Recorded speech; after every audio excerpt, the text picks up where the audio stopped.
Yeah, I wish more of our economic policies would learn from the principles of thermodynamics as well, right? I don't think printing what was it, between 23 and 26%, I believe, in 2020 we printed of the entire U.S. dollar amount ever created. That's pretty insane, right? Because it goes back to what you were talking about, the expanding monetary supply.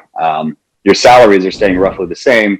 The monetary supply is expanding. Your purchasing power of your dollar is shrinking. Most people don't even think about that. They just spend their dollars. And, maybe if you're not holding the dollars, it doesn't matter as much, but that's the problem. They try to, I guess the powers that be want to hold everybody in that position to some degree so that they can keep printing. So that kind of takes me to scarcity a bit, because based on those principles, only 21 million Bitcoins that will ever be created. Now, I had some folks yesterday asking questions about the scarcity of that. What happens as we approach that? In your mind, what happens as we approach 2141 when the last Bitcoins are being mined? What does the world look like, regarding Bitcoin and the use of it at that point?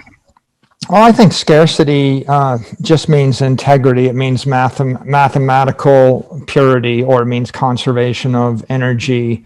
And if you have integrity in any engineered body or reactor, that just means that you're not going to be leaking pressure or leaking fluids. It's a closed system thermodynamically, or an adiabatic system. And of course, what you learn in engineering is you can't solve for a non-adiabatic system. There's no solution because it's uncertain as to how much fluid or how much mass will enter or leave the system.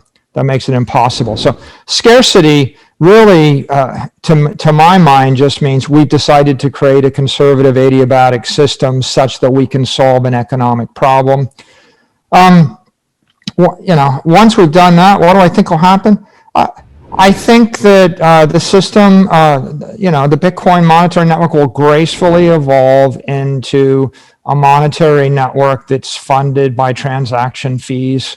And the transaction fees will finance the miners to provide transaction processing power and security. And it'll be all market driven. And as the network gets more broadly distributed, the demand for scarce bandwidth on the network will increase, and the transaction fees will increase, and the transaction size and monetary value will increase.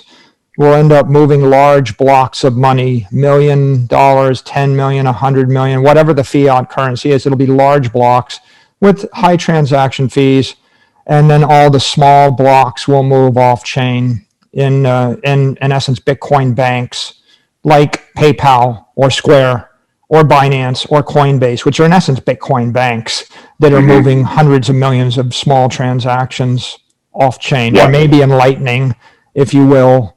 And Sure. And it'll be great. It'll be fine.